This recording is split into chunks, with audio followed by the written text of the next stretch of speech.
Thank you for joining me. My name is Diana of Webinars by Rockwell. This video is designed with the administrative professional in mind and the unique job duties and tasks we are expected to do every day. With over 40 years of experience as a secretary, administrative assistant, and executive assistant, I hope my experiences and skill sets can help you excel in your chosen or fallen into profession. I appreciate your choosing to spend the next few minutes with me as we discuss the differences between respond and react. Let's get started.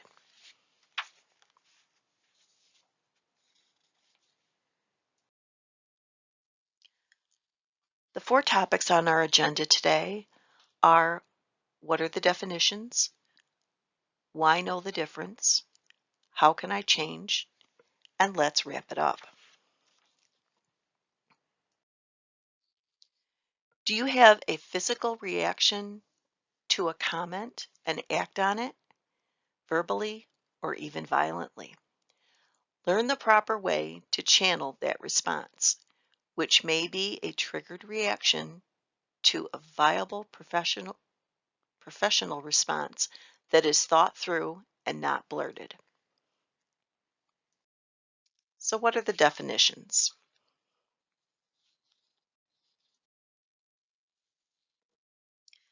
The definition of respond is: responding means we take action to address what can be addressed. Once we do this, we let go and move on. The definition of react: reacting is when you let thoughts and emotions take over and you get lost in the compulsive mental activity that ensues. It's an easy path, and there is always someone or something to blame for your behavior. Why know the difference? The main difference is one is based in action after thoughts, and one is based on knee-jerk no thinking it through. You'll find the connotation of react is most often negative, and more than not in an angry way. People will say, "I don't know where that came from. I don't know why I reacted that way," and similar statements. On a positive note, during a crisis, some people just act and don't think when they rescue someone who's drowning, running into a building that's on fire to save a person or an animal, or pulling people out of wrecked cars. A response is a measured way to be calm and de-escalate a situation.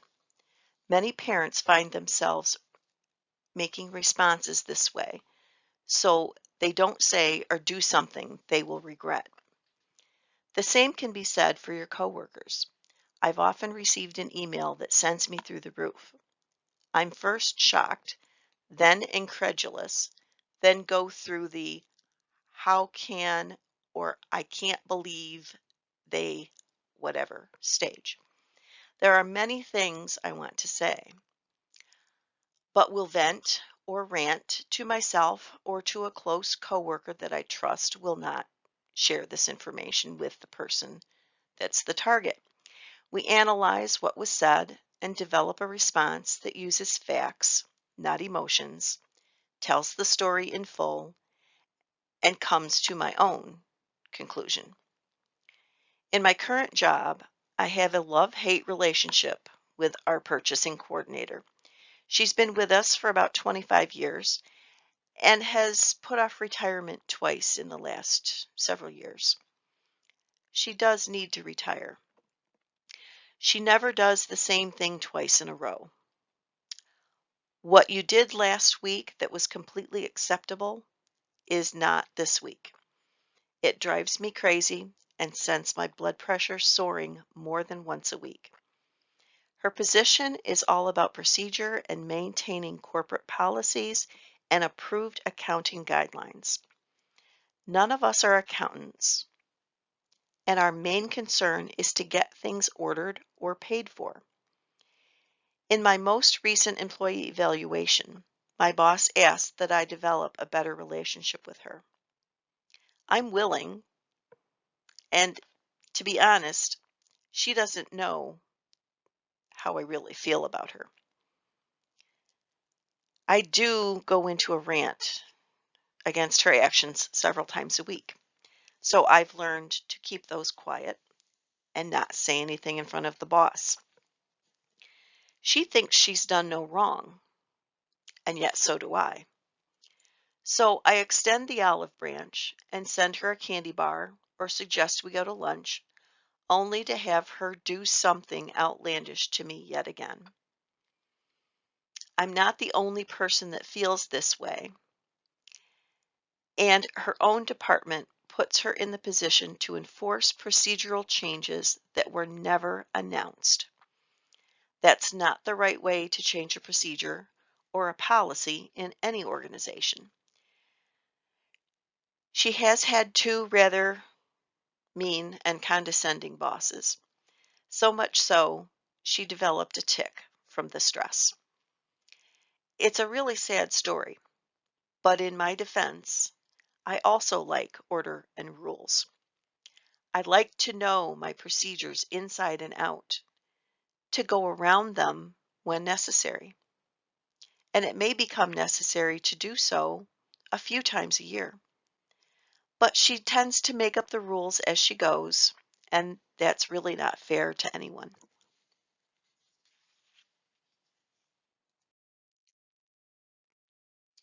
According to a publication by Hello Brain, they identify this list of reactions and responses.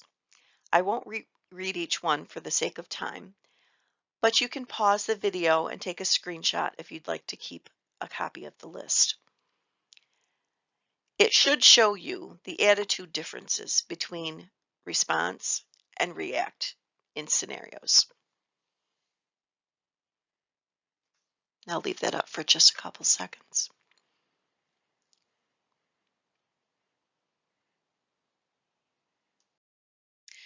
So how can I change from being reactive to responsive?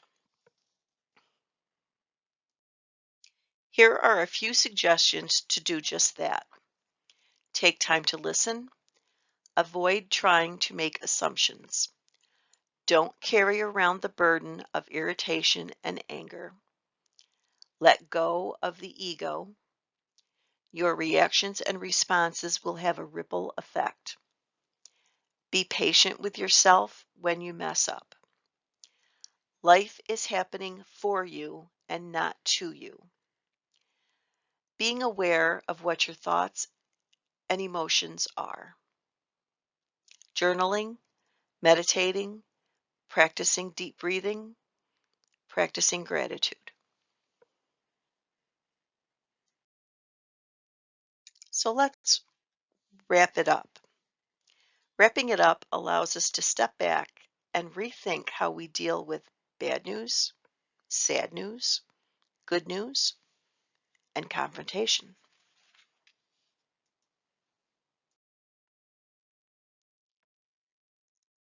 Know that it's acceptable to take time to digest what just happened. If the other person wants a confrontation then and there, and you need some time, excuse yourself and say that you will get back to them in an hour, a day, a week, whatever it takes to diffuse the situation. Determine some standard answers for your scenarios so you don't have to think about it. You just repeat the answer and ask for a little time. When I was an association chapter leader, I had someone confront me on an issue, and it usually wasn't that there was anything really wrong. It's just that their take was a little skewed towards the selfish side of things. I used the phrasing, "Thank you for your input. I'll take it under advisement." I used that even when I knew I would not be changing anything. It allowed them to be heard and still gave me a way out.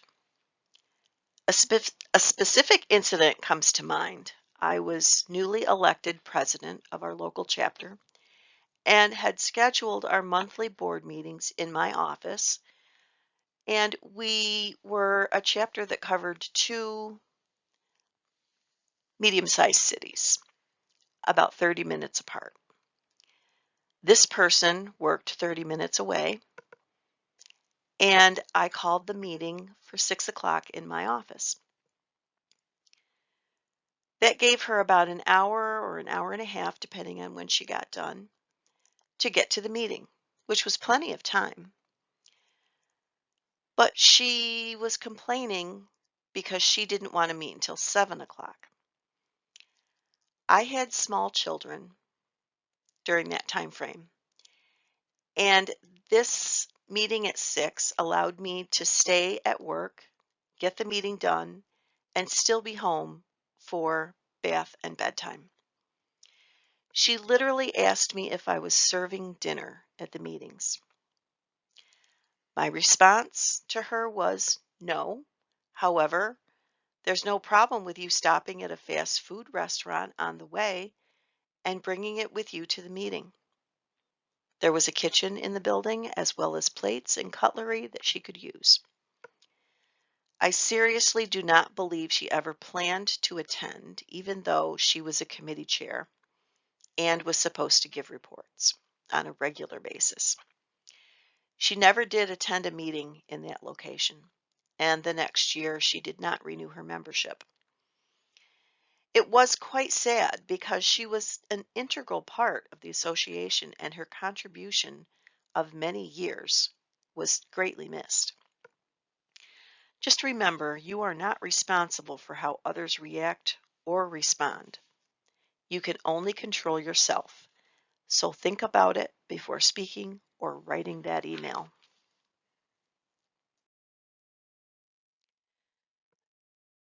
There are standard ways to calm situations and think before you reply. Always think of the big picture. How it affects just you is no longer what is most important.